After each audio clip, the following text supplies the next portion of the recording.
let's do liberalism. And always remember, there are different kind of questions which are asked from the liberalism topic. And the best part is that if you are able to understand liberalism in a detailed manner, you can understand any other ideology, right? As you all remember that we have covered ideology in a good detail. I mean, it's my opinion now that it doesn't matter which kind of question they are posing, you will be able to answer that question. Now, when it comes to the term liberalism, of course, like any other ideology, liberalism again is a modern notion, right? And always keep this in mind. One thing is that you can trace certain kind of ideas way back into the past. Like suppose if I write that from which time period or what time period liberal ideas have remained or have been a part of human existence, then we can go back and trace it back to pre-Christ period, before Christ. And if you don't want to follow a Eurocentric approach, we can go back to Buddha's time period. We go before Buddha and we will find that yes, there were some liberal ideas way back.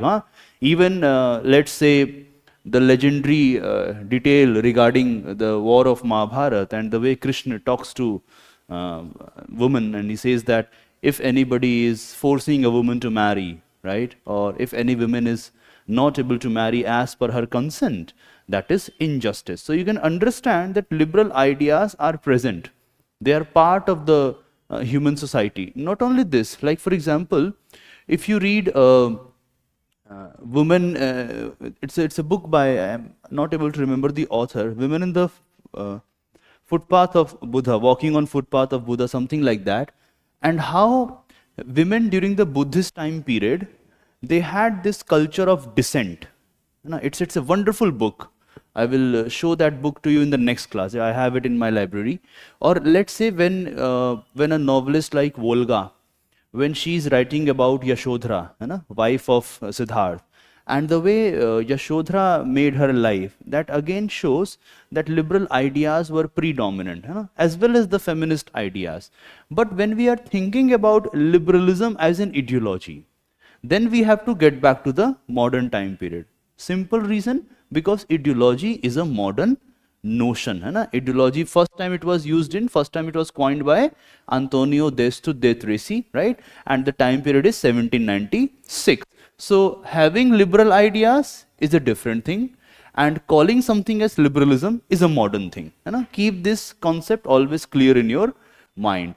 And when we think about liberal ideas, or let's say the term liberalism, and we start focusing on etymology, then we go back to the Latin term, right? And the term is liber, L-I-B-E-R.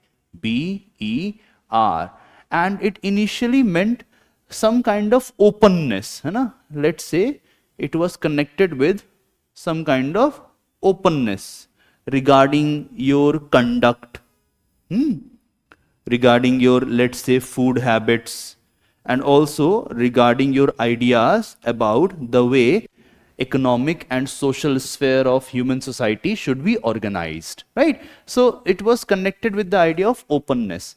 And liberalism in itself was also an ideology of a rising middle class. If you remember that when I was discussing ideology part, I said that modern ideologies, or the term ideologies, was a result of a question, of an answer to a question. And what was that question?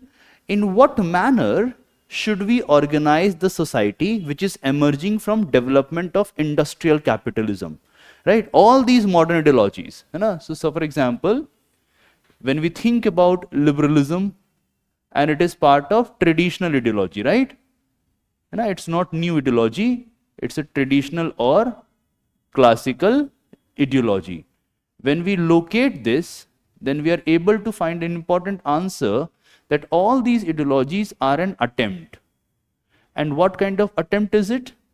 How to organize the society which is result of development of industrial capitalism. How to organize the society which is actually resulting, or a resultant effect of development of industrial capitalism. Now, this is how I have tried to explain this to all of you. And if you want to refer to a book for this, you can refer to Richard Bellamy book, Political Concepts. There is a wonderful chapter on liberalism. You can also refer to this book by Mr. Brian Nelson. Let me write some names. So if you want to go for a wonderful text on this, you can refer to Richard Bellamy. He has written good articles. The book is edited by him, Political Concepts, and you will find some elements there as well. The book by Mr. Brian Nelson, it has very good chapters. It includes liberalism, classical, modern, conservatism, Marxism, and all these chapters are present. Also the short introduction, Oxford University Press, short introduction, even they have this content. And if you want to follow a very simple approach, let's say a very basic reading, then the basic reading is of course by Mr. Andrew Haywood. You can refer to this book as well. And I think Andrew Haywood will suffice your purpose as well. I mean, you don't need to read everything, but yeah, reading Haywood is not a bad option.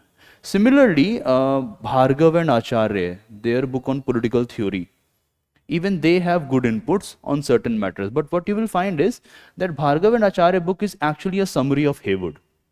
And you can understand it like this. So whatever Haywood is writing, in one way or the other, Bhargav and Acharya book has a summary of Haywood's argument. And you will also understand that Haywood is actually writing things which are present in these books in a far immense detail. So Haywood is trying to simplify. So these are multiple reference sources which you can refer to for this part of your syllabus. But I would say learning it is enough and the classes are enough. No need to read a lot. Now, apart from this, when we think about liberalism, I also shared with all of you that liberalism, just like socialism or conservatism, was an answer to this question: how to organize the society, which is a result of development of industrial capitalism. And there, an important question is asked by UPSC, that can we consider liberalism as a revolutionary idea? Right? Can we consider liberalism as a revolutionary idea? And in our last class, which happened in this classroom, I discussed this topic in detail. Do you remember, or are you not able to recall? I had discussed this, right? So we are going to leave this part, right? So it was a revolutionary idea.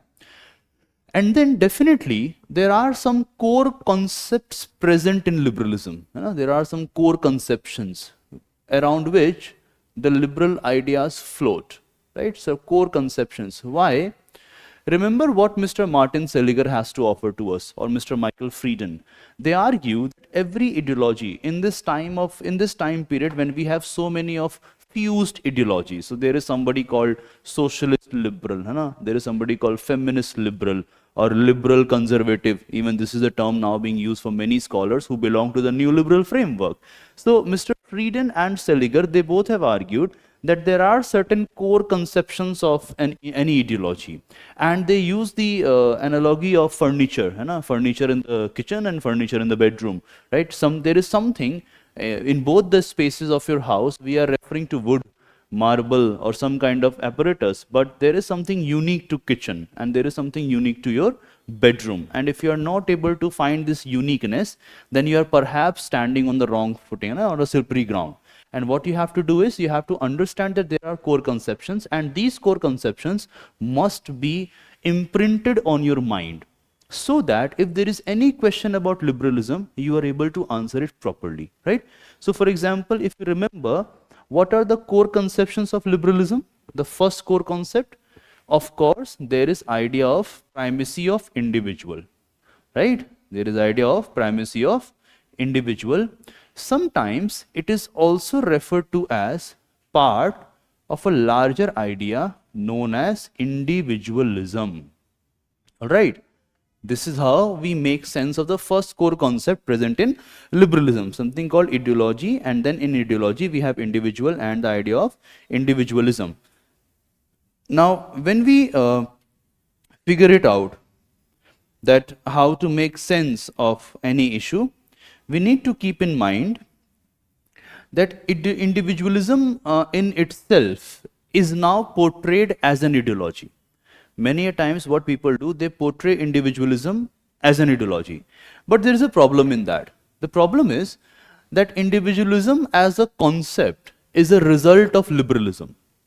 So if liberalism is the ideology, then individualism can't be a separate ideology. It is better to say that in different ideologies, there are different ideas about the individual.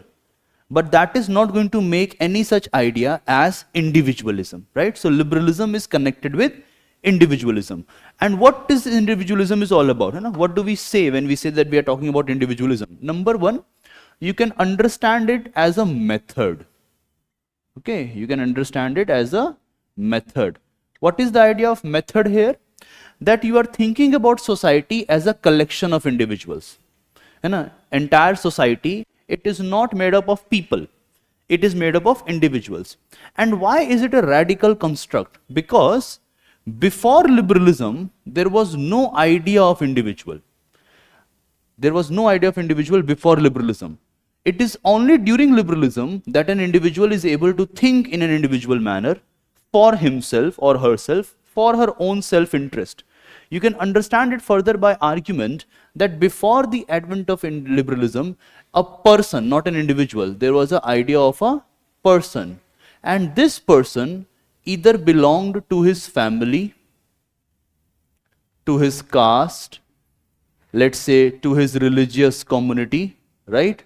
Or any other social identity.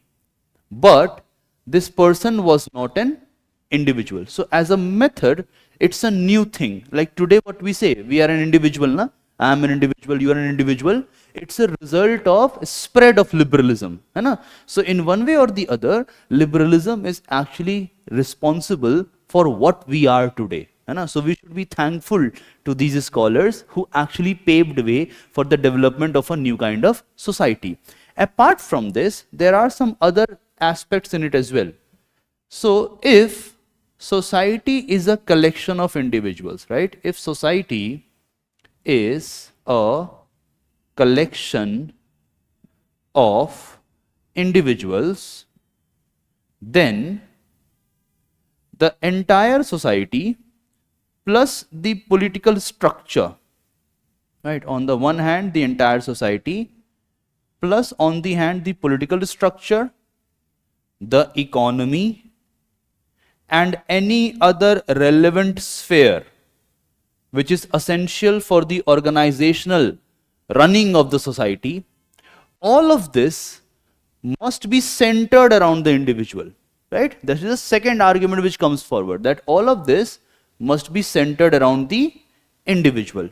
Not only this, when we think further, individualism tells us one more aspect regarding it, that every individual is unique, which means there is no substitute for an individual. All right, there is no substitute for an individual. So for example, think about this. You will understand it by a very genuine example. Have you heard about this person called Elie Wiesel? Elie Wiesel. You have not heard about him? Elie Wiesel? Nahi suna hai? Acha. Now, Elie Wiesel is a Holocaust survivor. And keeping in mind the economy of being a Holocaust survivor, because many people now have this idea that, okay, we are Holocaust survivors, so whatever we are doing, it's for our own security, like the recent Israel and Hamas conflict. But keeping that aside, Elie Wiesel was delivering a lecture, I think it was Chicago, and he's part of that group, only few individuals who were able to survive not just one, but 2 concentration camps. So there are usually people who are survivor of 1 concentration camp. But Mr. Wiesel was a survivor of 2 concentration camps by the Nazi Germany. And there he mentions that when the Nazi forces came to disrobe us of our dignity, they actually said that there is no more any requirement for you. Whatever you are doing, it can be done by somebody else. It means that you can be substituted. You have no unique existence.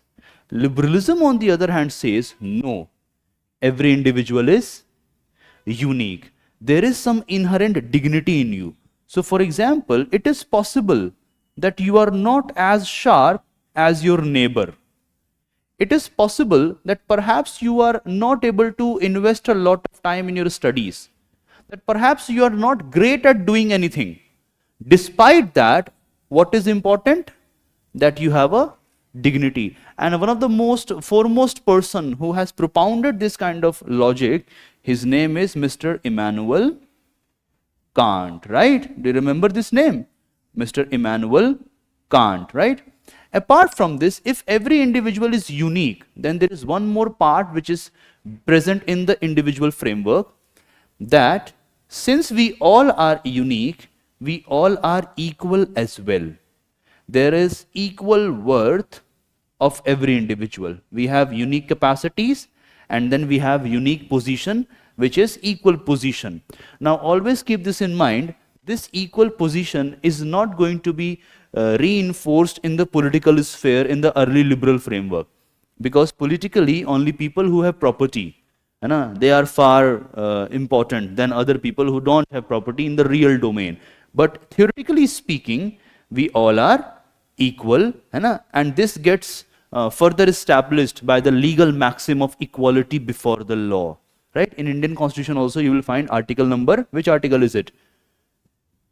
Article number 14, equality before the law and equal protection of laws. The term laws is plural there. And article number 14. Or for that matter, think about it. When we try to understand liberalism from an Indian conception, then the constitution gives us a way forward. Think about article number 17, abolition of untouchability. It is actually reinforcing the liberal belief of uniqueness of every individual and their equal worth. Similarly, article number 15, the principle of non-discrimination. Article number 23 and 24, right against exploitation. To an extent that it doesn't matter whether you are a cultural minority or a linguistic minority. You also have your own unique rights, and this uniqueness must be respected in order to treat you as a individual, right? So this is the firm belief within the individual framework, and it is one of the most important core conceptions of liberalism. Apart from this, yeah, Anshu?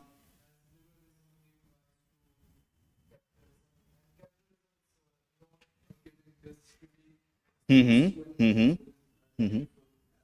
Hmm.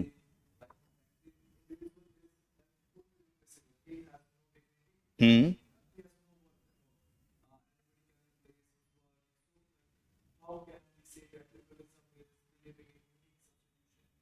Hmm.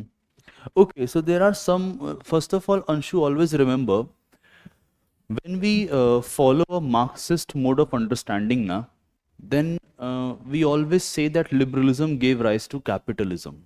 Right? This is a statement that we say. And if this was a university class, I would have taken this position, but it is not a university class. And even if it is a university class, initially I used to think in the same manner, that liberalism gave rise to capitalism. But there is a problem here. Liberalism as an ideology is emerging in 19th century. Until 1850s, and it is majorly by 1850s that we are finding the political usage of the term liberalism, right? But you all know that 1850s is a time period in which already capitalism is developing, isn't it?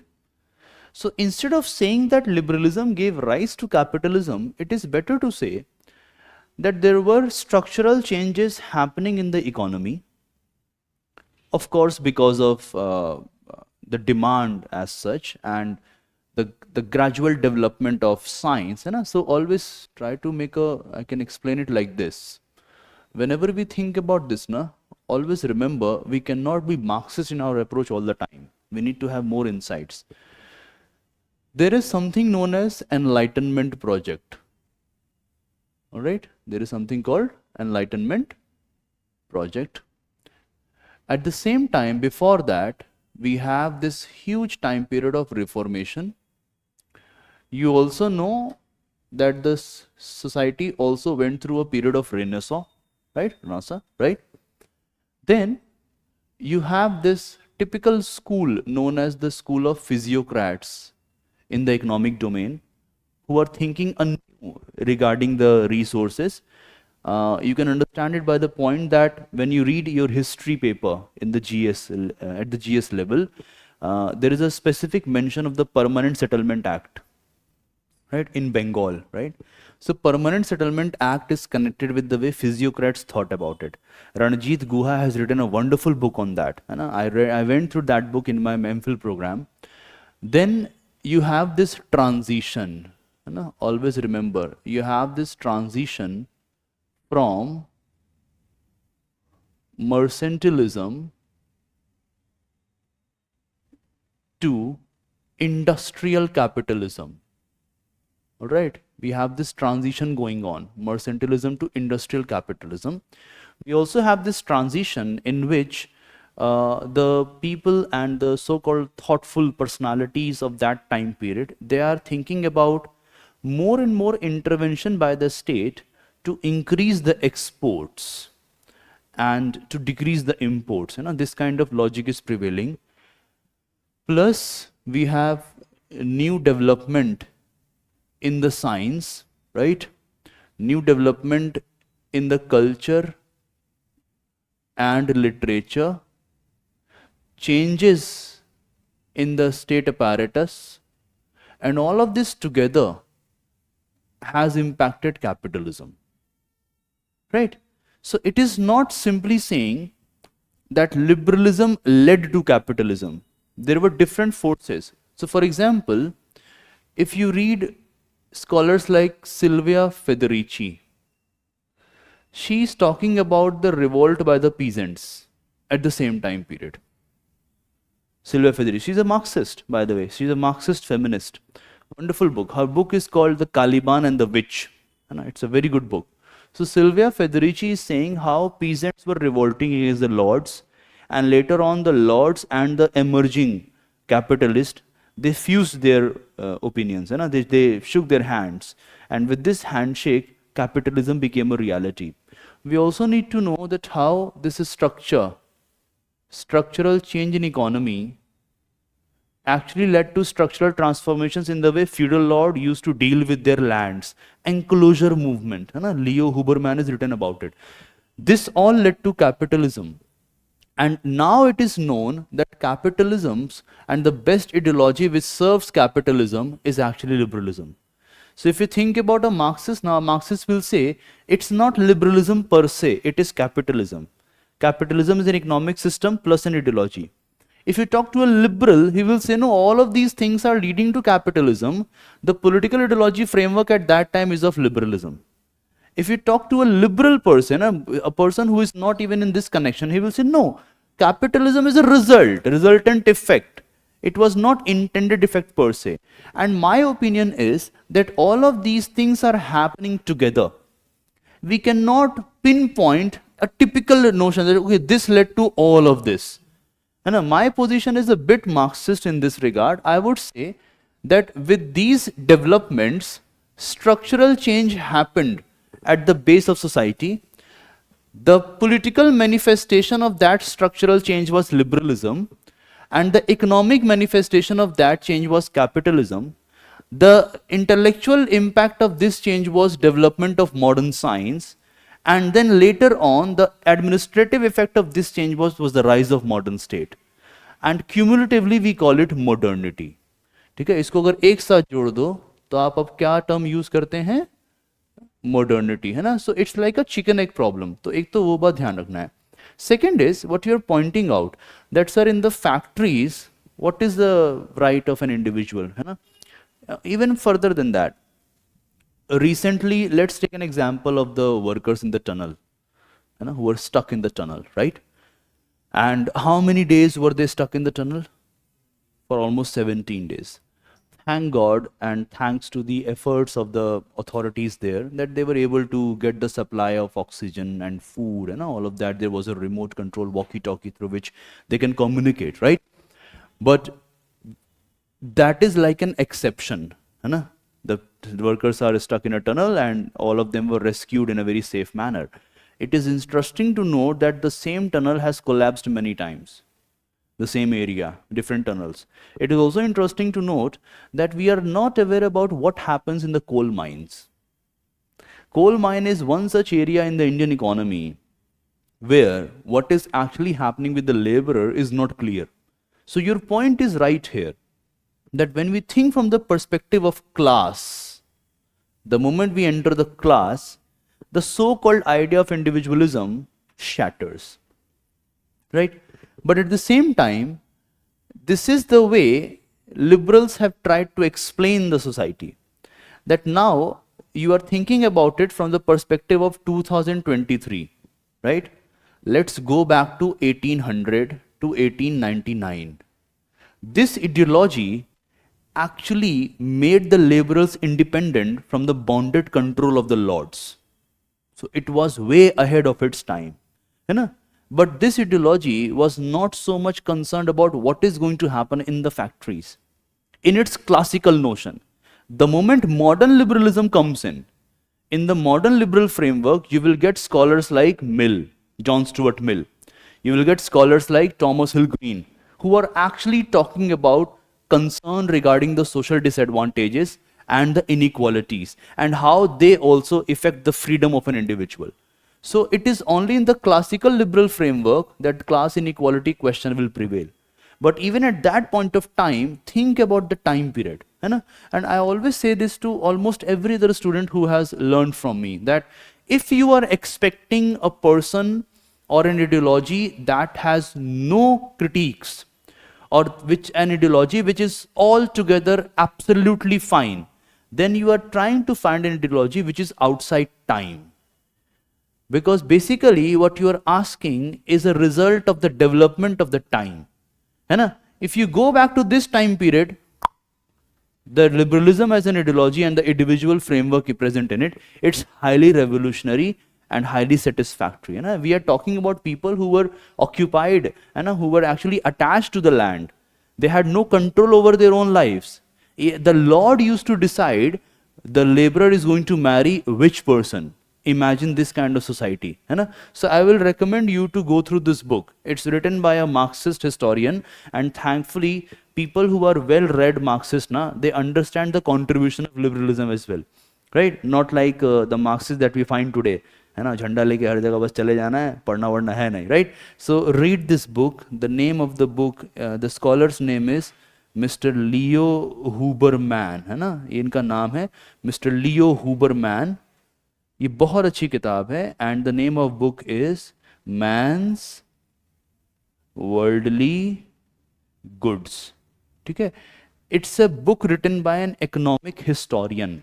ठीक है? Economic historian ने किताब लिखी है, and I want you people to read this book. If you read this book, you will be able to understand many things. है ना? What liberalism was all about, how liberalism developed. है ना? Okay, can I move forward now?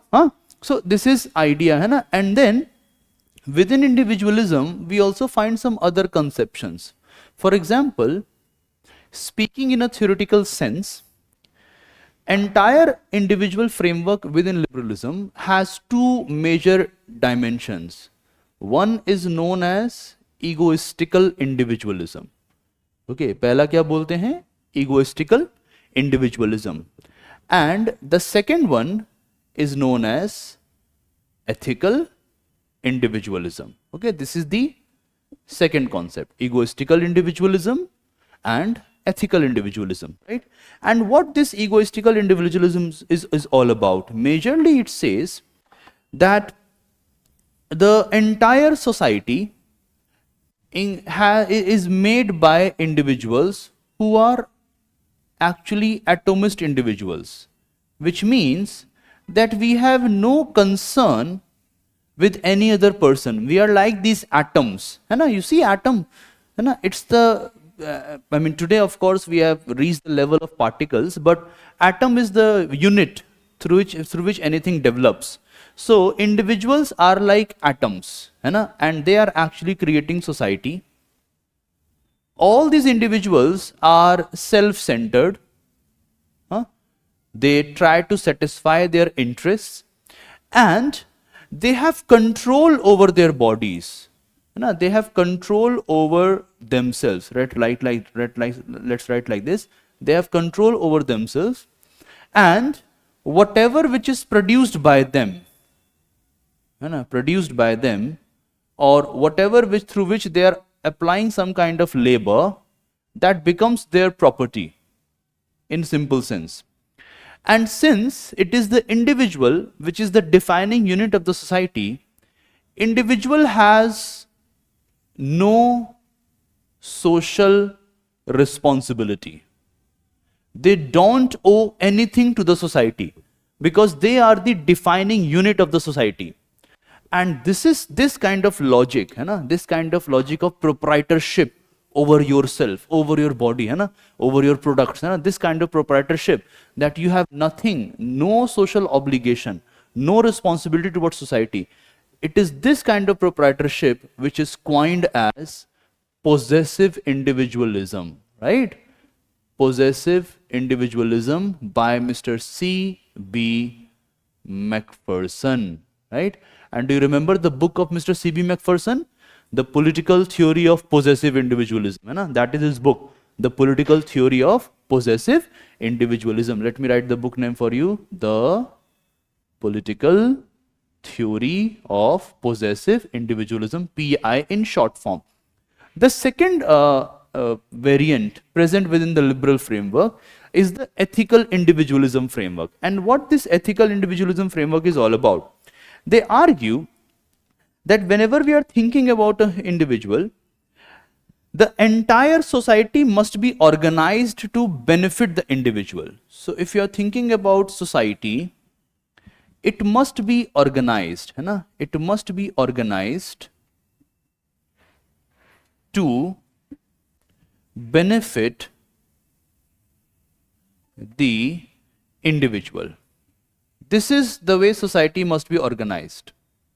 And in one way or the other, there are different sub-variants within the ethical individual framework. So I would say that even scholars like Kant, to some extent Locke, but Locke also comes here, but to some extent, and only to an extent, Locke, Mr. Mill, John Stuart Mill, the junior one, they are scholars who fall in this argument, right? And if you think a bit further, it is not wrong to argue that as far as contemporary liberalism is concerned, even scholars like Mr. John Rawls, when he is talking about inviolability of an individual, Mr. John Rawls, even he is offering us an idea of ethical individualism. Even people like Amartya Sen, individuals like him, even they are following into this kind of dimension. Plus, in comparison to egoistical individualism, the ethical individual proponents, they argue that yes, individual has some kind of social responsibility. All right, is this clear? Huh? Plus, so I am proprietor of my own power, my capacities, that is egoistical individualism, and then we have ethical individualism. Interesting part is that if you think about Mr. Rawls as part of ethical individualism, social responsibility, the neoliberals are in one way or the other the proponent of egoistical individualism. Is this clear? So this is the first core conception of liberalism. The second core conception of liberalism is known as idea of freedom. Second core conception क्या पढ़ाया है मैंने आपको? The idea of freedom. And what do we understand by the term freedom? Always remember, I have explained to you this many times, that there are, whenever we talk about the term freedom, and we are referring to freedom and liberty in interchangeable manner, है ना? दोनों को आप एक साथ लेके चलिए. At this moment, I don't think that you need to have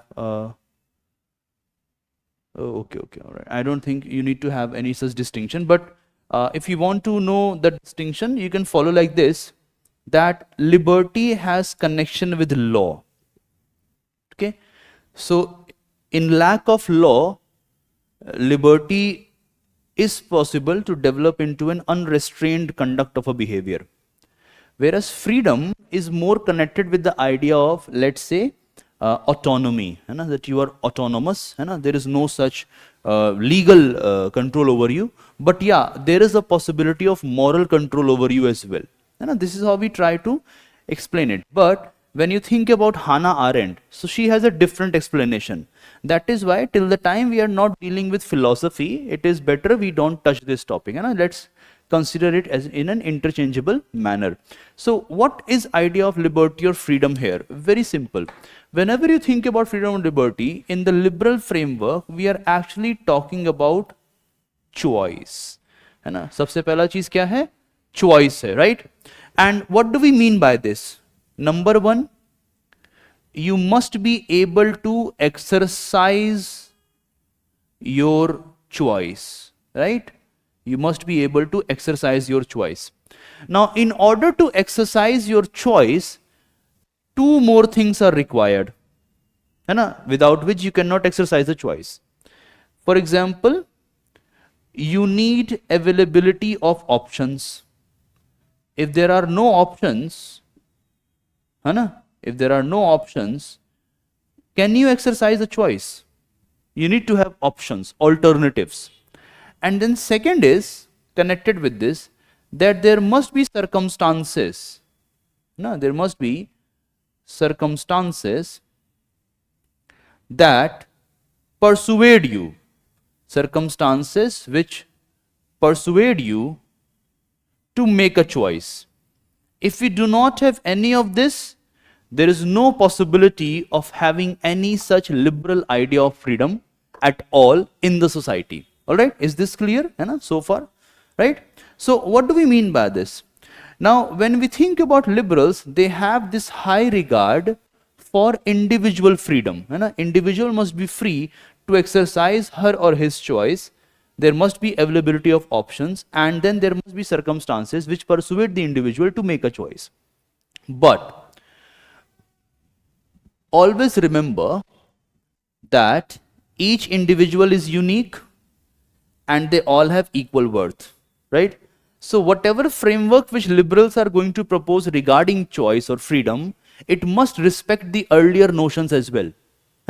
That is why what liberals argue is that they do not have lot of trust in individual. Okay? They do not have lot of trust in an individual. They lack this trust. They do not have this. Why? Because in their opinion, an orderly or civilized existence, orderly and civilized existence is not possible in a volitional manner. So for example, if you're thinking that, okay, let's think like a utopian person.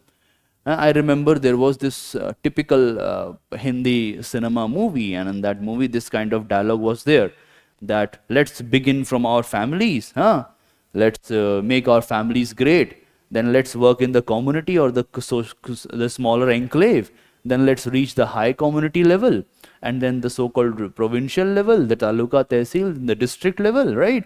Then the state level, and then the nation level. If we all are working from down below to the top and we are acting in an ethical manner, any kind of crime is going to stop, and you do not need any such law enforcement agencies to ensure a typical orderly existence, right? Now, liberals say, no, this is not going to happen. If individual is self-centered, if individual has this idea of self-centricity, then this individual, if this option is available to him, if this option is available, then there is a huge possibility that liberty of one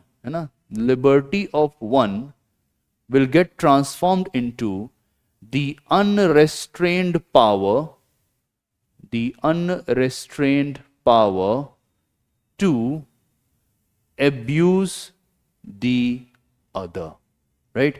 This is a huge possibility. That is why liberals don't believe, or they don't have lot of trust in an individual. And see, liberals are not thinking about it in a manner the way medieval scholars used to think about it. Now, if you think carefully, if you're acting in self-interest manner, self-centered, self-interested manner, for a medieval person, you are selfish. अपने लिए सोचता है, लालची है, right? For a medieval person, you are a selfish person. Not only this, you are a sinner. Isn't it? You are a sinner, right? So let me give you an example for this. Have you ever read, let's say, any religious textbook? For example, the Bhagavad Gita or the Holy Quran or something else, let's say Bible or something, right? Have you read about it?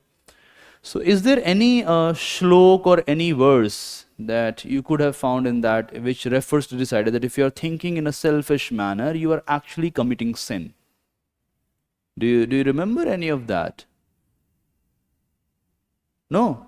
Okay, let me give you an example. Now, these are moral conducts. I don't know whether it used to happen in a school or not. In my school, there was always this trend of writing thought of the day. And then that thought of the day was not just about what Mr. Gandhi had said or what Mr. Nehru had said.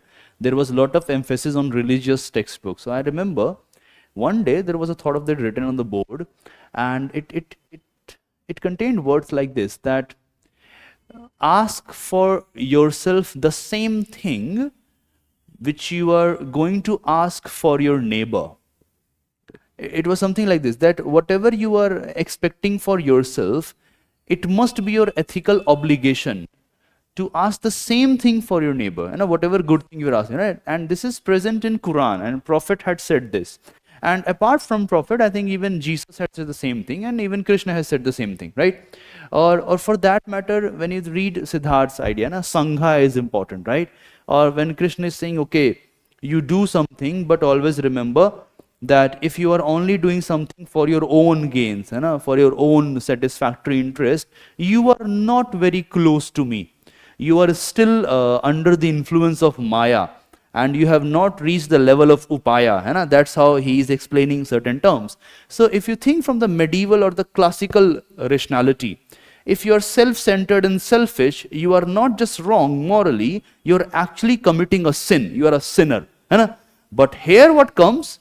Liberals are saying that no, this has nothing to do with moral judgment. This is human nature. There is a big transition, that initially what we are thinking, if somebody is selfish, that is considered as a moral judgment by that person. Okay, he wants to be selfish and he is a sinner. Liberals are saying it has nothing to do with morality. It is human nature.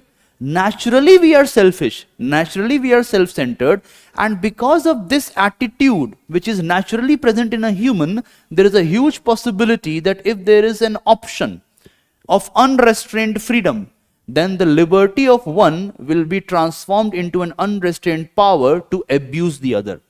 That is why liberals are in favor of freedom within the law. है ना? ये किसके बारे में बात करेंगे? Freedom within the law. Always remember this, right? And then they have different conceptions regarding freedom within the law.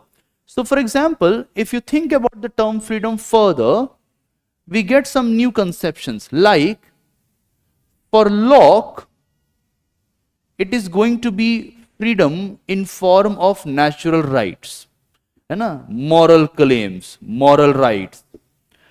For Jefferson, Mr. Thomas Jefferson, writing in the American context, it is again going to be part of the natural right, which a person gets by being born as a human. It is God-given. If you think about people like, let's say, Bentham. Now, Bentham is not going to declare it on the grounds of morality or moral rights framework. Bentham is going to provide a mathematics for it. Right? That why freedom is important? Because mathematically it increases utility.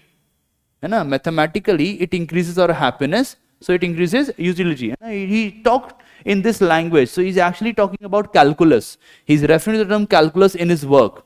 If you think about, let's say, scholars like Mr. John Stuart Mill, for him, freedom is going to be that space or that particular basis through which an individual is able to develop his individuality. There are different ideas regarding freedom within the liberal framework, right? Core conceptions. And then, if you move a bit further, as you all know, there is a huge person whose name is Mr. Isaiah Berlin, right? Mr. Isaiah Berlin, and he has distinguished between the negative dimensions or concept of freedom, negative freedom, as well as the idea of positive freedom. All right. Is this clear so far? Huh? Okay. Now write a few words, then we move forward.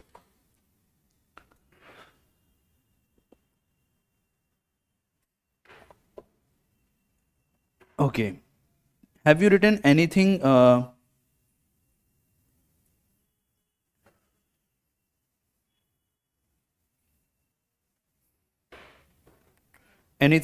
you written anything about liberalism? कुछ नहीं लिखा है अभी? Okay, then start writing. Give the heading liberalism. Liberalism. And start writing like this.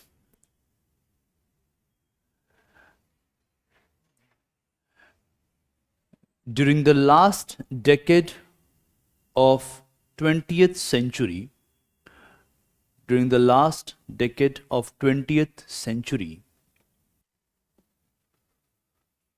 liberalism was able to acquire the status of a meta ideology, the status of a meta, M-E-T-A dash ideology, a meta ideology. Full stop.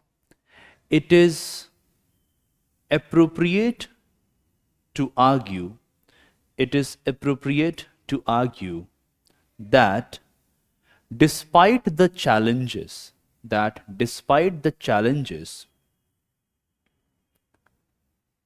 faced by liberalism,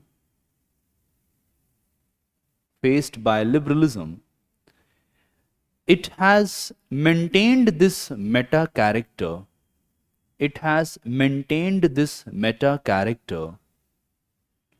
Because of the creative space of assimilation,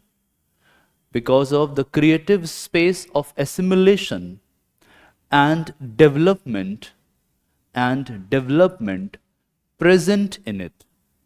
Assimilation and development present in it. Full stop. As an ideology, liberalism was one of the attempts to organize the society, resulting from development of industrial capitalism.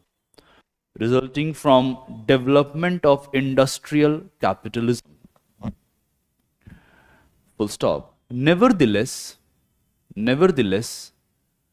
liberal ideas have a long history that are traced back to pre-Christ period as well.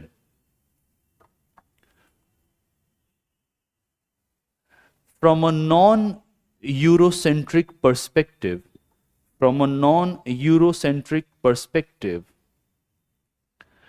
different religious and spiritual traditions,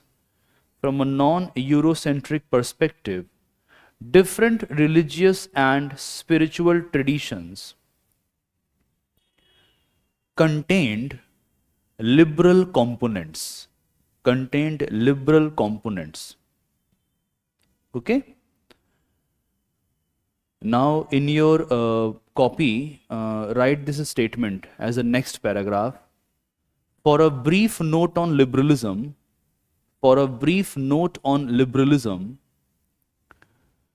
refer to class lecture notes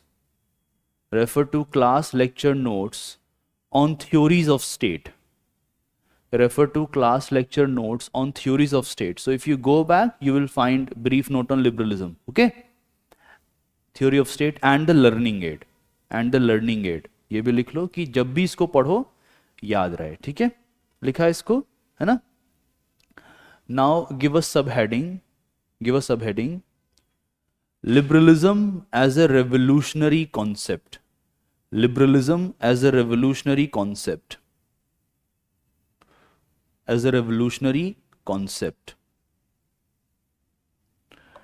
Dash. Ideologically, liberal ideas contributed in the breakdown of feudalism, and there are multiple components which highlight the revolutionary character of liberalism,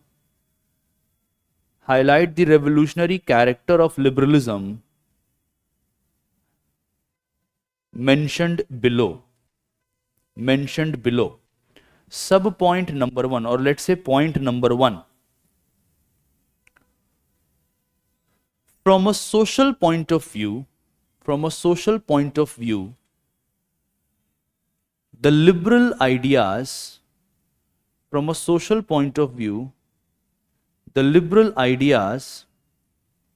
were the ideas of the rising middle classes. The liberal ideas were the ideas of the rising middle classes, which emerged as a result of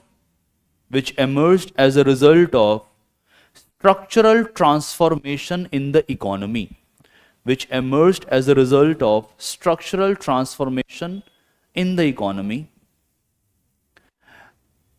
and which opposed the established ideas,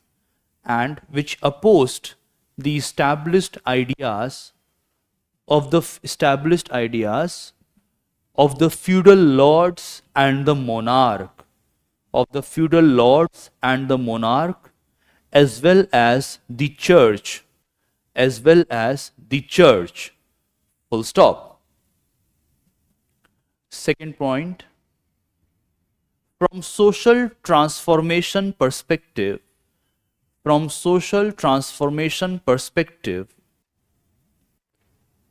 the successful revolutions in UK,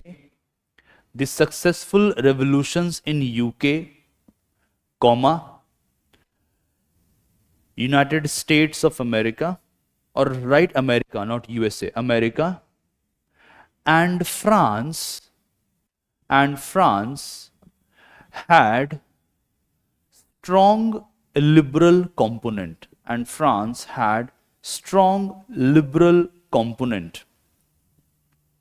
full stop. Right, next point. From perspective of authority, liberalism challenged the idea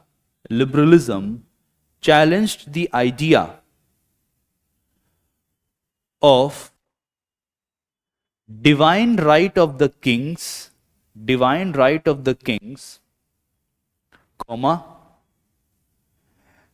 emergence of authority from above,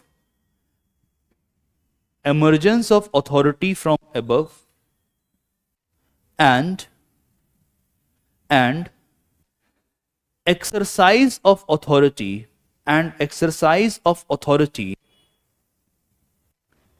in paternalistic manner,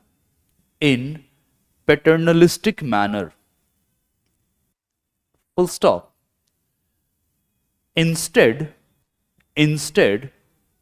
liberalism advocated Liberalism advocated an individual-based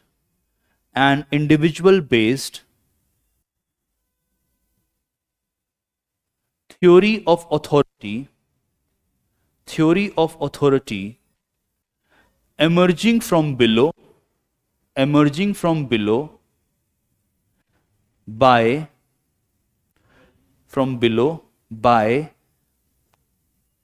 consent amongst the governed,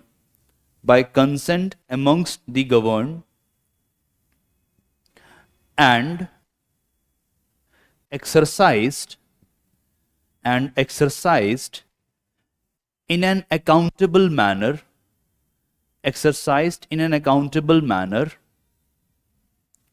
protecting the rights of the individuals.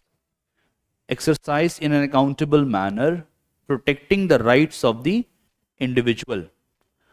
Full stop. Next point.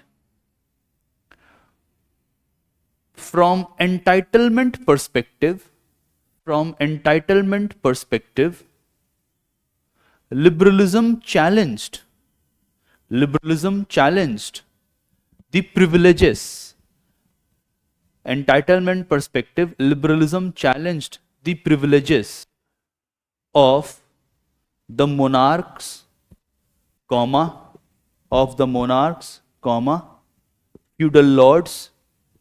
feudal lords, and landed aristocracy, which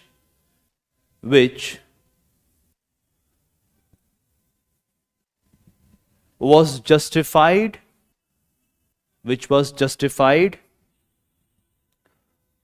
by irrational logic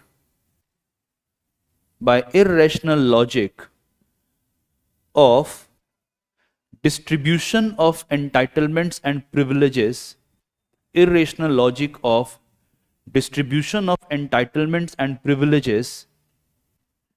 based on birth.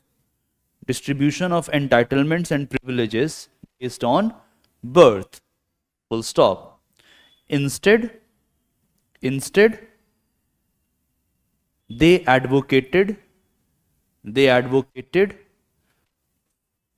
fundamental equality between individuals,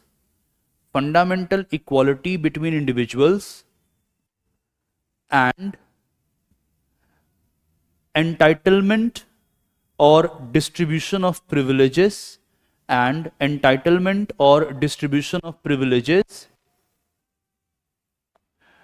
according to workmanship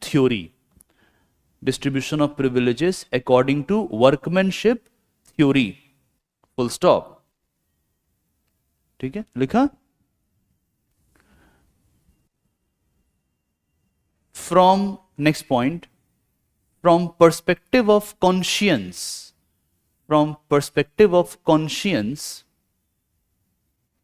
liberalism was in favor of freedom of conscience in the religion. Liberalism was in favor of freedom of conscience in the religion, and they challenged the monopoly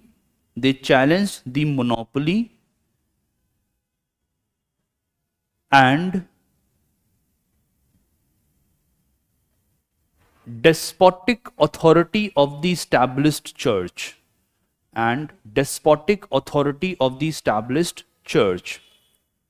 Full stop. Next point. Politically, liberalism advocated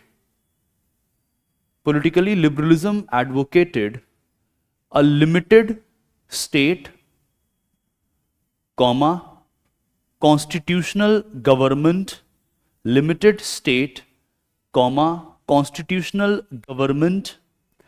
and accountable governance apparatus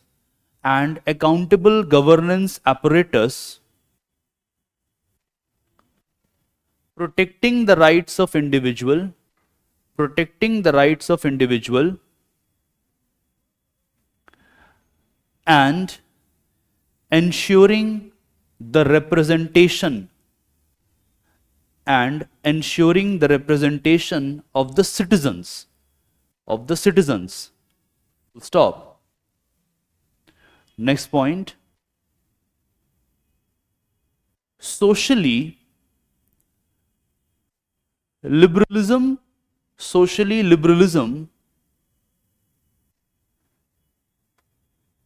conceptualized society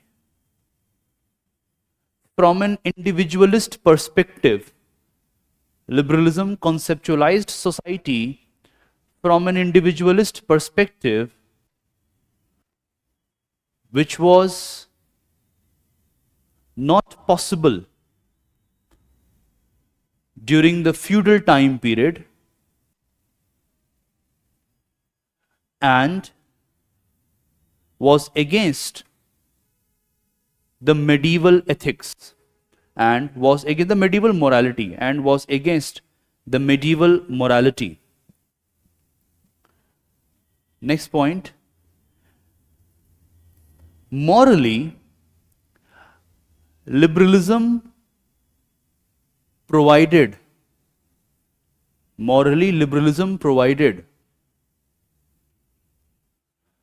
a rational and scientific character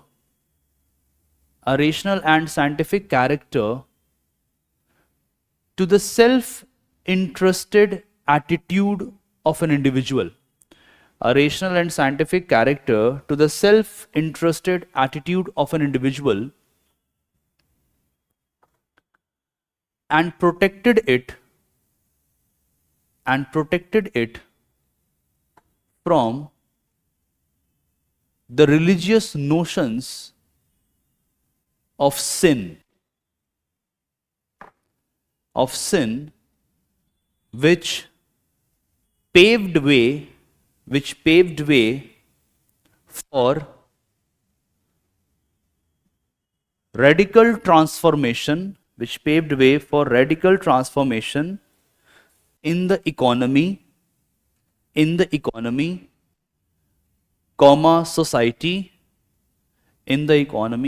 society, and public sphere. Full stop. Right, next point. By providing strong support to civil society,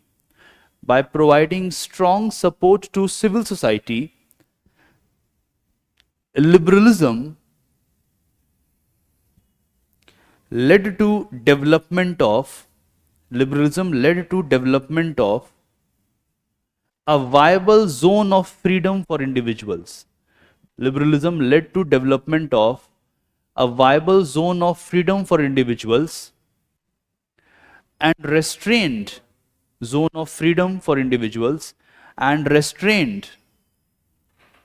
the penetrative capacity of the state.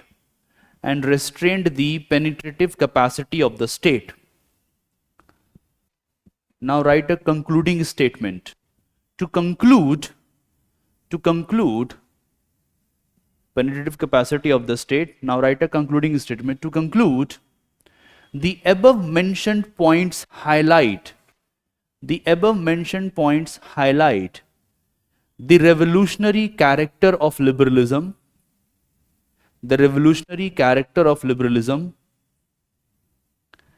and its impact on our present social, political and economic existence.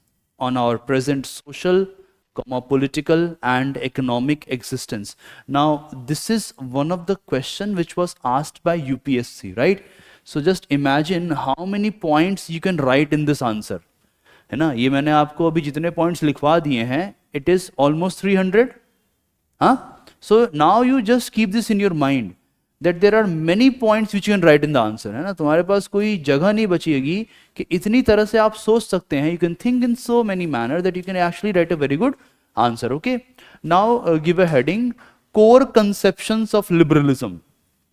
Core conceptions of liberalism, and write the first point: individual. Core conceptions of liberalism, है ना, and write the first point: individual or individualism, whatever you want to write. Okay, and write dash: before liberalism, it was difficult to think. Before liberalism, it was difficult to think in an individualist manner. In an individualist manner, because a person was always a member of a larger whole. A person was always a member of a larger whole. Dash: family, comma, clan, CLAN, clan, comma, village, comma, community, etc. etc. Full stop. Being the ideology of the rising middle classes,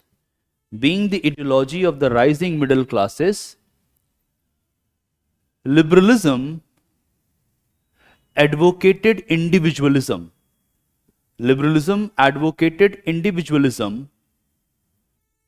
Which became a reality by spread of market. Full stop. Conceptually, individualism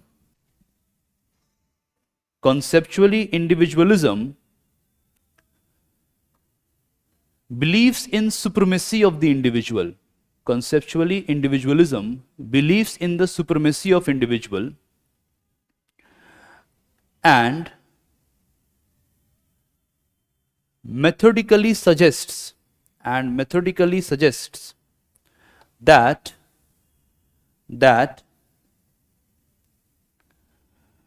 any inquiry or formation of a policy,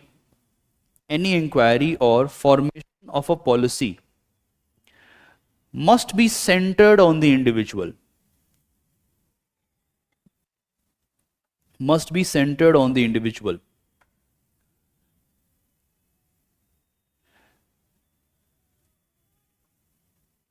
There are, full stop, there are two major variants.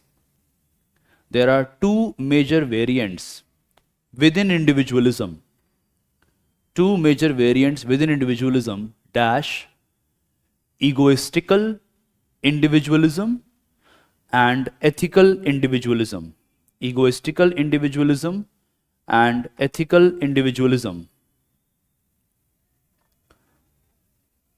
Right?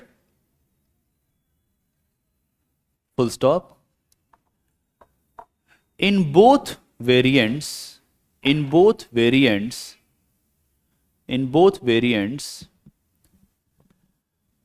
there is strong support for uniqueness.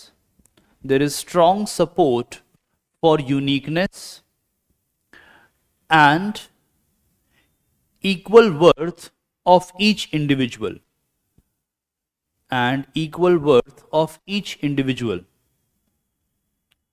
Full stop. As per egoistical individualism,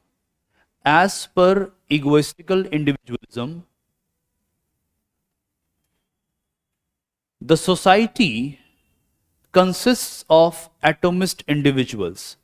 The society consists of atomist individuals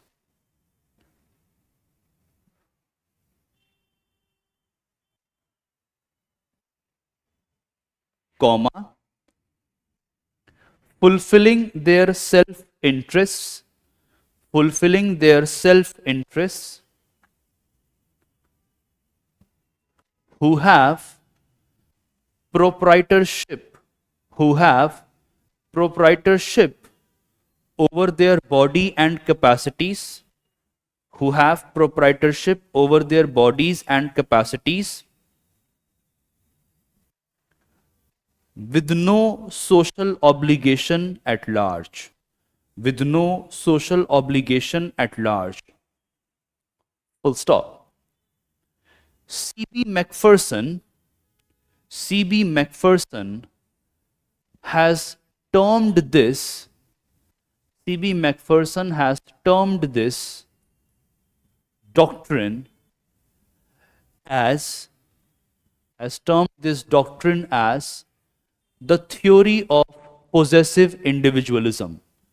Termed this doctrine as the theory of possessive individualism. Full stop. However, for ethical individualism,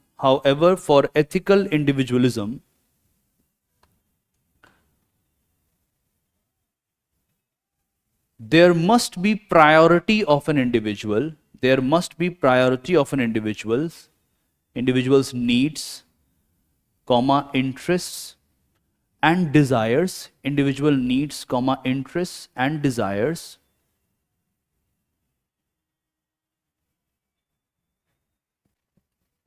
Comma, with aim to develop the potential of an individual, with aim to develop the potential of an individual, and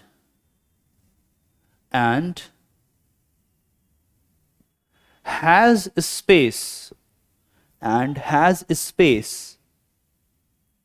for social responsibility of an individual as well, and has space for social responsibility of an individual as well.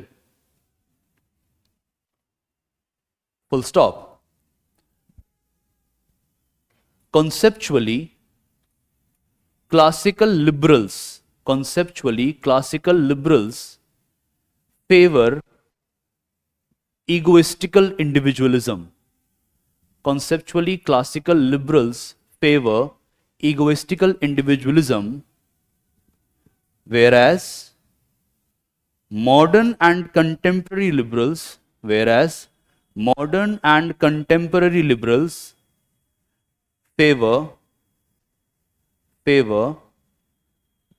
ethical individualism. Modern and contemporary liberals favor ethical individualism. Full stop. Now, what is going to happen here is that UPSC might ask you a question on individualism, है ना? Whether 150 words or 250 words. And if they are asking you this question, you must be able to write an answer now. ये तुमको अच्छे से लिख के आना है. कितना लिख लिए हो इसमें? है ना? 150 से ऊपर लिख लिया ना? Very good. Okay. Now write next point. Freedom.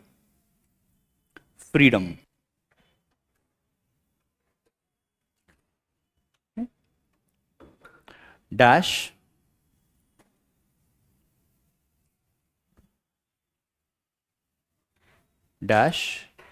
individualism is hollow.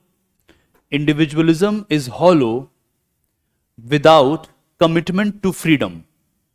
Individualism is hollow without commitment to freedom, liberty, because in its absence,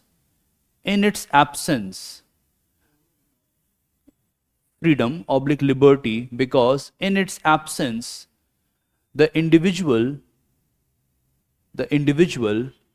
is at the mercy, of of society, comma state, society, comma state, or community, or community, full stop. Conceptually, freedom has a long intellectual tradition.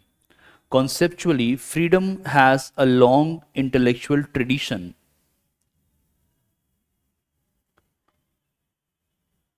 Traced back to writings of Hobbes,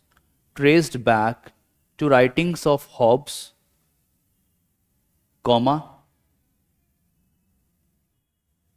moral framework provided by Locke,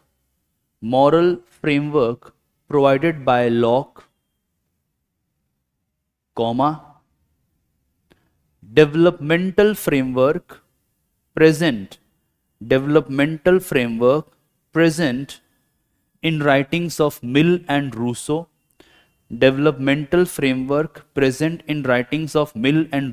etc.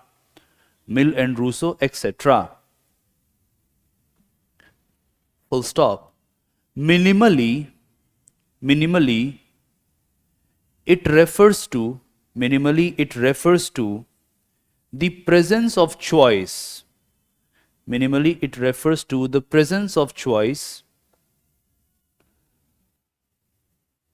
Comma, the absence of constraints in exercising choice,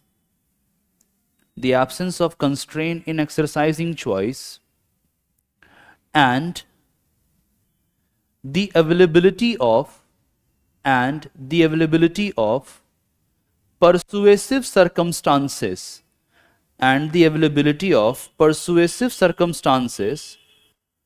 to actuate the choice.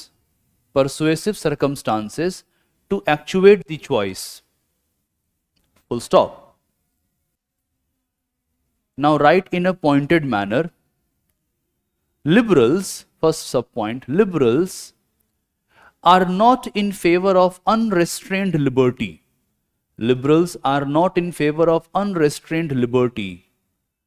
Because they fear that in absence of law, liberty of one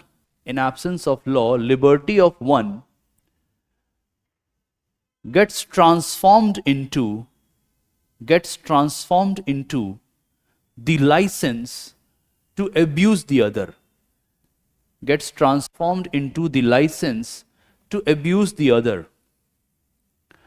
Therefore, they advocate liberty or freedom within the law.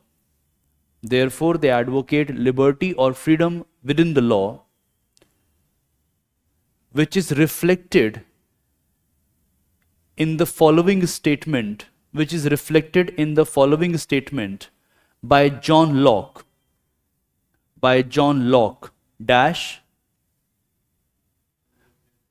in the following statement by John Locke, dash, where there is no law, there is no freedom. Where there is no law, there is no freedom. All right, second point. The liberals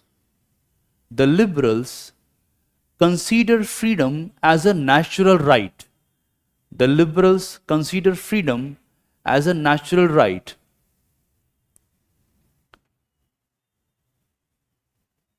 Like John Locke and Thomas Jefferson. John Locke, John-Locke,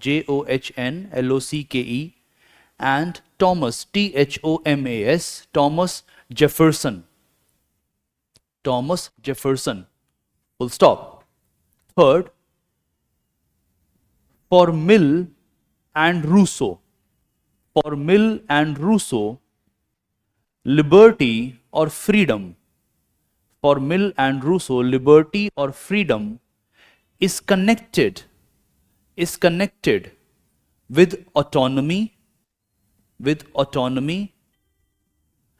and development of human potential, with autonomy and development of human potential.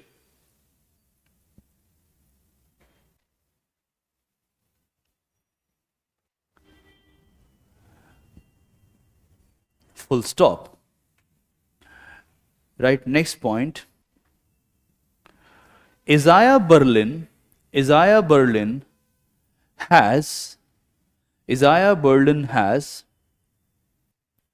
developed another conception regarding liberty.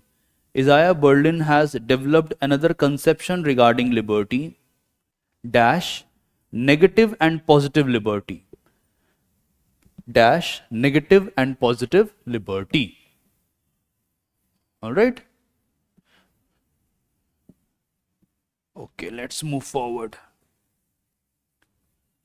थक गए हैं? Break चाहिए? 2 minute का? Okay, take a break. Online में ये नहीं हो पाता है ना? ये राइटिंग बोर्ड नहीं मिलता है. ये तुम लोगों को कैसा लगता है बोर्ड पे पढ़ना? मुझे एलईडी अच्छा नहीं लगता है बहुत. पढ़ाने को तो मैं पढ़ा दूंगा, लेकिन मुझे लगता है बोर्ड पे पढ़ाई ज़्यादा अच्छी होती है. स्कूल की तरह नहीं पढ़ते जैसे. वो क्या करता है, आपको दिमाग देता है. अच्छा, ऐसे ऐसे ऐसे ऐसे आर्ग्यूमेंट्स हैं. कितना स्टेमिना बचा है? बहुत दिन बाद जूम क्लास से आए हो तो हिंदी में मैंने फेस किया था, आदत पड़ जाती है लद्दड़ होने की.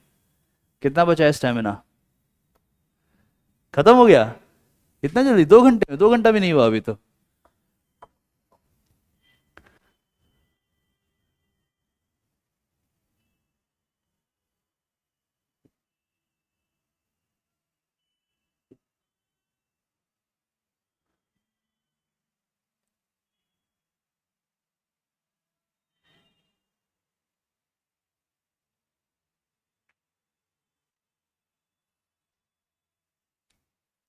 इसको ये थोड़ा नजदीक में करते हैं.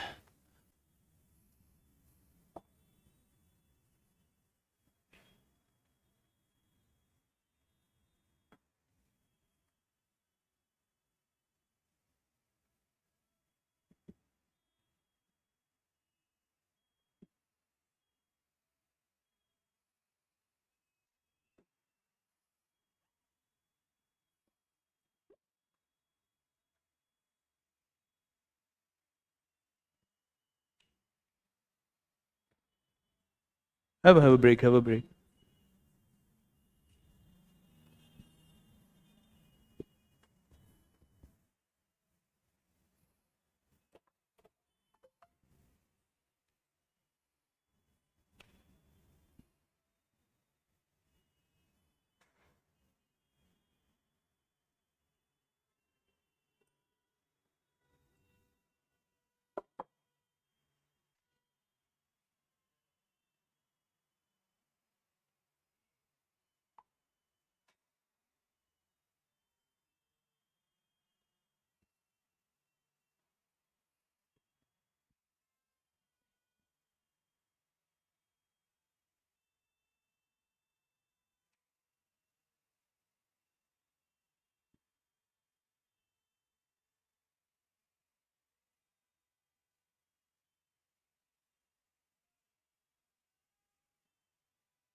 Alright, thank you, Akash.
We'll get back in 1 minute, okay? ये उतार लो.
All right. Now let's move forward. Yeah. Each such act or structural circumstance that might hinder individual liberty. Okay. So I'm going to explain, and by explanation you will understand. Now see what happens here, that UPSC has asked 150 words note on this as well. है ना? So why I am referring to these so-called internal conceptions, है ना? So for example, I made you all write individualism, है ना? Individual, right? Similarly, we are writing on freedom, okay? Now what you write? सबसे पहले write it down. Protects individual. Second, write each such act oblique structural circumstances that might hinder individual liberty, right? Third point, non-interference. Fourth, my independent oblique free area of influence. My independent oblique free area of influence. Right, next point, individual. First, rational. Second, aware about his interests.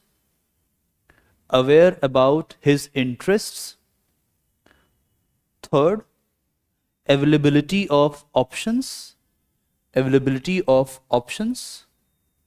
Fourth, individual responsibility. Right, next point, state here. State, limited role to play, limited role to play, dash, minimal regulator. You can also write this, minimal regulator.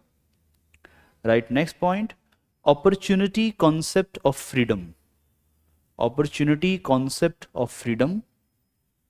Right, last point, classical liberals, classical liberals, neoliberals, full stop, neoliberals, full stop. Now here in the positive liberty, you write development of individuality, development of individuality. Right, self dash higher, higher, नीचे arrow बनाओ lower, इसके बाद ऐसे एक arrow बनाओ, control is equal to freedom, control is equal to freedom. So higher self must control the lower self, and this control is equal to freedom. Right, next, mere non-interference is not enough, mere non-interference is not enough. Right, next point, individuals require guidance, individuals require guidance. Right, next point, individuals are not always rational, individuals are not always rational. Right, next point, availability of options plus self-control. Individuals are not always rational, availability of options plus self-control. Next point, individual responsibility plus guidance, individual responsibility plus guidance. Right, next point, proactive role of the state, proactive role of the state. Right, next point, exercise concept of freedom, exercise concept of freedom. You can also add one more point here. Right, next point, community control over general spheres of life, community control over general spheres of life. Right, next point, modern liberals, comma, some socialist and Marxist, modern liberals, comma, some socialist and Marxist. And write one more point, possibility of support towards totalitarianism, possibility of support towards totalitarianism. Okay, now see what this conception is all about. And interestingly, if you read this landmark book on Indian Constitution by Mr. Granville Austin, the Indian Constitution, Cornerstone of a Nation, Austin is also referring to this kind of distinction. So here we get fundamental rights, here we get directive principles of state policy. Okay, now see what this distinction is all about. Within the liberal framework, Isaiah Berlin has coined this term. So when you read and write about different scholars and their argument on liberty, we find that these are the two different ideas regarding liberty. One is the negative liberty idea and the other is the positive liberty idea. And what it means, when you think about negative liberty, it is primarily concerned with creation of a zone in which we are able to protect the individual. Like, do you remember the classes on democracy? What's the first model of liberal democracy? Protective democracy, right? And what is this protection all about? We are talking about two kinds of protections here. Number one, each such act. Now, this act could be by an individual, it could be by society as well, isn't it? Like, for example, suppose you want to wear jeans, and then there is a social dictum, no, men can't wear jeans, they only have to wear dhoti now. Be a proud traditionalist and you wear a dhoti only. Suppose tomorrow they say that every teacher in India must wear this dhoti and with a tika he must come in the classroom, right? Now that is creating a zone. It's like interference in my classroom. Today I am having jacket, etc., etc. I mean, imagine cold, December ki sardi, and you are thinking that I should come to the class wearing a dhoti. Huh? Even if it is a khadi dhoti, it is going to lead to passage of air or not. And I will be shivering in the classroom, right? Or for example, suppose someone says, okay, no, not dhoti, every woman in the classroom has to wear a veil, a burqa. Okay, without burqa, she cannot come to the class, right? Or sari is the dress, like controlling your behavior, and each such act. Similarly, there are structures, and by this structure, I am not referring to economic structure. I am basically referring to the state. Now, what if the state starts deciding what are you going to eat, what is going to be served on your table, what is going to be served outside the society, let's say in the public sphere? Like for example, recently I think you must have come across this news. In the Rajasthan elections, there is a news that came out after the victory of a particular candidate, even without taking an oath of being a member of the Legislative Assembly. The man just came out and he started threatening the administrative officials that all these so-called street vendor guys who were selling, let's say, non-vegetarian, they must be removed ASAP, right? Immediately, not even ASAP. And then the administration had to tell him that, listen, bro, you are you are of course going to become the MLA, but always remember, you have not taken an oath. Plus, you are violating the so-called Street Vendors Act, which is applicable in Rajasthan in front of Hawa Mahal, right? So that's how we have to make sense of it, that it could be by an individual or society, and it could be by a state as well. Now, the people who are in support of negative liberty, they say we must have this creation of a zone.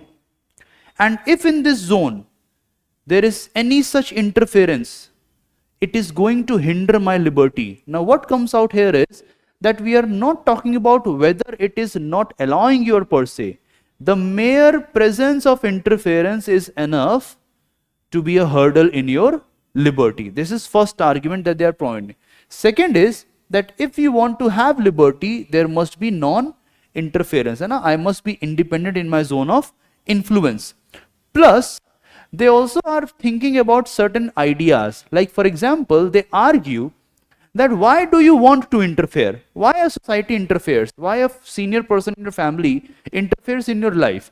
Because they think that you are not rational enough, or let's say mentally prudent enough to take informed decisions, right? So people who are in support of negative liberty, they argue no, the individual is rational and the individual knows his interest at best.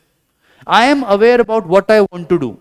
Don't teach me, don't tell me what I have to do. I am aware about what I need to do, how I need to do. All you have to do is just make available all the relevant options. If I get good options, I can make an informed choice. Like for example, apply this logic on your selection of your PSIR optional. There are many options out there, right? Multiple options. You came to the classroom in a nearby office. I think both of you met me. Both of you met me. Now you had many options, right? There are many faculties who have been teaching for, let's say, they have this saying, I am the king of political science. We have faculties like that as well. Okay, I am the king of political science. I am the god of phalana subject, whatever it is, right? Now you have those options, and then you also know that there is a typical fee structure or whatever it is, right? And then you came, you talked, you applied your mind, right? All we needed to do was, we must provide you with multiple options. You know your interest best. You are rational. You are going to make a choice. I am not going to guide you. Right? So this is what they are saying. And if we have these things at our disposal, the individual is rational enough to have a good choice. That's why he must be independent in his zone. And if you have made a choice, which means you are responsible for your choices. Nobody else is responsible for that choice. Then they say, if this is the circumstance or the background, the state has the limited role to play. State is not here to guide us. State is just going to maintain the system in which individuals will have availability of options, in which individual can act as per their interest, in which the individuals can make a choice. And that is why many a time this concept of liberty is also known as the opportunity concept of freedom. Now always remember what it means. Do you understand what is the idea of opportunity concept of freedom? No. There is a knack here. We are not referring to that whether you are able to exercise the opportunity or not. That's not the point at all.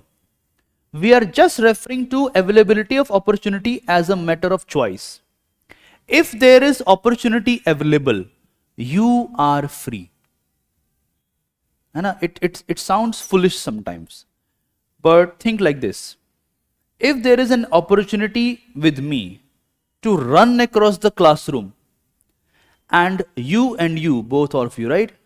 All of you, you are not going to be a hurdle in my exercise of running. If this is the case, then I'm free. But imagine that my legs are tied to this podium, right?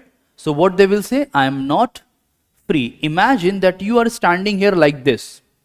They will say, I am not free.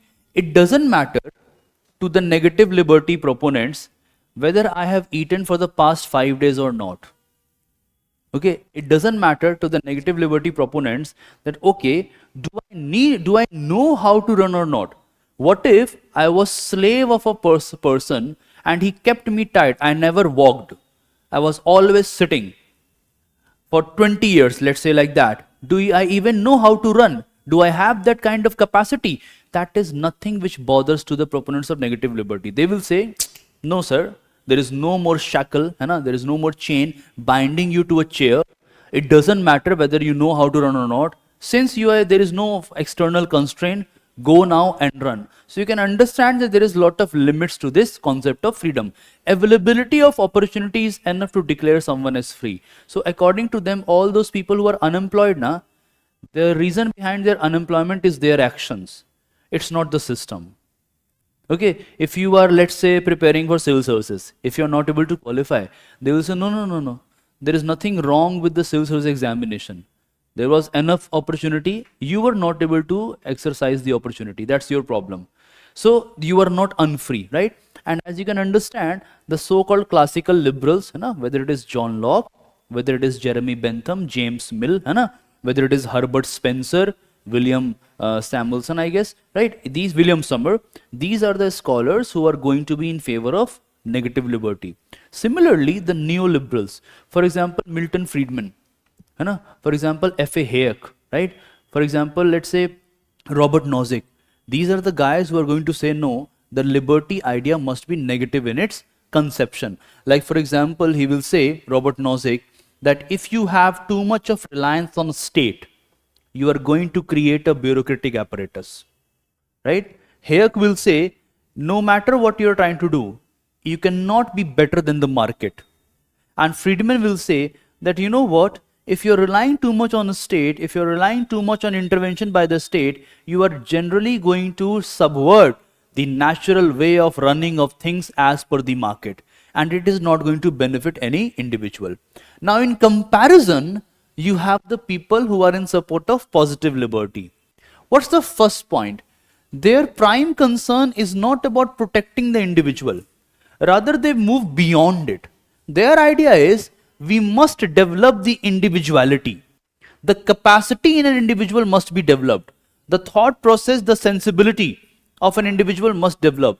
The actual potential of an individual must flourish. And for this, they argue, always remember what negative liberty proponents are not able to understand. Each individual has a higher self and a lower self. And when the higher self is controlling the lower self, that is in real sense freedom. You might say that, sir, in this point, we are seeing Gandhi when he's talking about Swaraj, Swa par Raj, right? We are also seeing Rousseau here, that freedom lies in obedience to general will. We are also seeing John Stuart Mill here, who distinguished between qualitative and quantitative pleasures, right? And also you can understand that their argument is, main argument is, that if the negative liberty is in favor of non-interference, how is it going to claim that yes, the higher self is controlling the lower self? If negative liberty is thinking individual is all time rational, no, sometimes we are occupied by the lower self ideas. For example, think about a person who is addicted to drinking, who is an alcoholic. Let's imagine a person like that. That alcoholic person, is the higher self controlling him or the lower self controlling him? The lower self. Is that person free? According to negative liberals, they will say he is free because there is opportunity to buy alcohol. The positive liberals will say no, that person's self is actually dominated by the lower self, and that person is not rational. That person is not aware about the real interest, and the availability of options is only according to his lower interest or lower self. Therefore, they have a different argument. They say, instead of relying on this framework, the individuals require guidance. The individuals require some kind of torchlight, है ना, कि तुमको torch दिखाएंगे तब क्रांति होगा. Remember the communist guys, Lenin and all, what they are saying? Okay, the working classes are not enough to work by themselves. They need a vanguard party, है ना, हम तुमको दिखाएंगे ऐसे क्रांति होगा, right? So they are in favor of this argument, and definitely they will give more space to state. So developmental policies, economic management, all of these things will be done by the state. And then they say the availability of opportunities is not enough. A person must be able to exercise the choice. If you are not able to exercise the choice, it means you are not free in the real sense. And many of the modern liberals, like for example, people like T.H. Green, some mixed versions, for example, Lasky, John Dewey, right? They are in favor of positive liberty.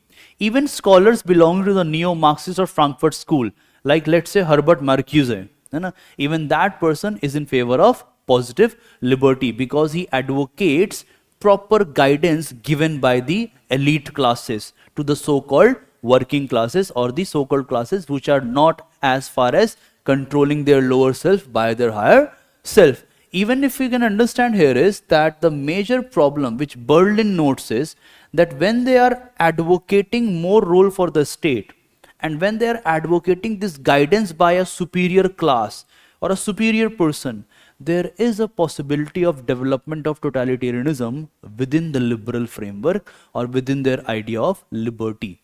Like it is not wrong to say that in this argument, even Hitler has a place to come in. Think German first. You people don't know what I know, right? In this argument, there is a possibility of a Stalinist regime popping up. Isn't it? State is going to tell, we know better, right? In this argument, there is a possibility of development of elitism. That is why, even though this idea is correct, even though this idea has correct nature, when you think from a real point of view or a behavioral point of view, Berlin's cautions is not ill-founded.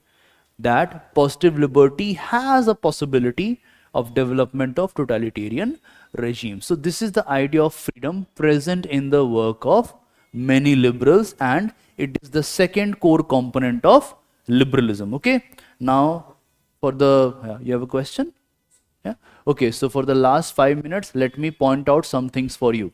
Now what we have to understand, the core conception of idea of justice and equality present in liberalism, what they have to offer on toleration, okay, justice and equality, toleration, and then we also need to understand what liberalism has to offer on government, law, state, and democracy. All right. Now, if you can spare 10 minutes with me till 1:30, I will take the class. I will explain these things to you because I have conveyed this in the Zoom class. Okay. So a quick revision will happen and we will be able to carry forward from this argument in the next class. Now, when you think about justice and equality, always remember what this idea of justice is all about. It's about giving due, right? Giving what is due to you. Second, it's a moral judgment as well. Isn't it? We are also talking about a moral judgment. Like when you think about idea of justice from the perspective of scholars like Michael Sandel. The name of the Michael Sandel's book is interesting. Justice, what is the right thing to do? Which means it is about a moral judgment, right? What is the right thing to do, isn't it? That's the judgment coming in. Not only this, when we focus on the term due, going back to Aristotle and Greek notions, I have taught you justice. So this will not be a big thing for you to understand. So when we think about the term due, what are we referring to? We are actually referring to distribution. We are referring to distribution of, let's say, benefits, let's say rewards, let's say resources, or let's say punishment. Justice में punishment भी तो होता है ना? And therefore, when we think about the liberal idea of justice, because justice is at the core of liberalism, it is connected with idea of equality. Which means what? The liberal idea of justice, what is due to all, the first component is that fundamental equality is due to all. Each and every individual requires equality, fundamental equality. And this fundamental equality means what? That we are born equal. We all are humans. We all are equals, and that is why we all have natural rights. From this fundamental equality develops the idea of what is considered as legal equality, fundamental legal equality. And this legal equality is also known as sometimes equality before the law. Alright, equality before the law. Not only this, when you move a bit further, the equality before the law is incomplete if it is not substantiated from another argument or what is known as political equality. है ना? अगर ये नहीं होगा तो ये भी नहीं होगा. And what is this political equality at this present moment? It means one person is equal to one vote, and today it means one vote means one value, right? This is how they move forward with it. But the political sphere and the legal sphere is incomplete if we are not having any reinforcement of the idea of equality in the economic sphere. And that is why it gets further established with the concept of equality of opportunity. The liberal sphere of opportunity, equality of opportunity. And here also they are only referring to opportunities, right? The liberals are aware, it is their argument, they have this argument that all individuals are equal. All individuals are equal, but they are not alike. This is their argument. They are equal, but they are not alike. Like, for example, the liberal will say, when it comes to talent, when it comes to, let's say, intelligence, alright, when it comes to efforts, when it comes to IQ, है ना, कभी और ये भी इस्तेमाल करते हो आप लोग, है ना, when it comes to, let's say, your skills plus their enhancement, we are not equal. इन सब में क्या है? हम लोग equal नहीं हैं. We are not equal. Alright? So liberals favor equality of opportunity. That's it. Nothing more, nothing less. And that is why when you think carefully, if we are considering these things as, let's say, natural, then perhaps we are missing some point. So for example, the so-called talent, intelligence, efforts, IQ, skill, etc., etc., it is connected with social equality, or let's say social inequality and disadvantages. Now when you talk to a liberal, especially the classical liberal, they don't think that talent, intelligence, efforts, IQ, skill and their enhancement is connected with social disadvantage or social inequality. But we now know that it has some connection. So for example, think about a casteist society. Huh? Think about this person named Dr. B.R. Ambedkar. Now imagine that B.R. Ambedkar was studying somewhere, huh? And he was not able to get proper opportunities. He was not able to come out of the shackles of poverty because his father was not a subedar at that time. He was a normal Dalit person like any other Dalit person. Do you think his intelligence would have taken him forward in such a structural circumstance? Right? Similarly, Honorable Chief Justice of India in one of the lectures said that he is reading that book, but I have read that book before him. मुझे बड़ा अच्छा लगा था कि मैंने इसे पहले पढ़ लिया है. There is a very good book written by Mr. Michael Sandel. The name of the book is The Tyranny of Merit. It's a book by Mr. Michael Sandel, and he mentions that what we consider as merit. Merit is connected with social inequality and social disadvantages. And therefore, you need to understand that so much of reliance on this exclusive notion of merit and connecting it with equal opportunity, it is going to lead to a society based on meritocracy. But liberals, and especially classical liberals, says that meritocracy is not inherently bad, whereas trying to equalize the talent and intelligence is injustice, because it is going to treat, unlike the way it must be treated, it is going to treat different individuals who differ in their talent and capacities in a like manner. That is injustice. So this kind of unequal treatment is actually in favor of justice. Later on, the modern liberals have gradually transformed their ideas. Same applies to the logic of toleration and government, law and state and democracy. Tired now? Tired? Give me an honest reply. Unable to now grasp it? Chalo, we stop here for today.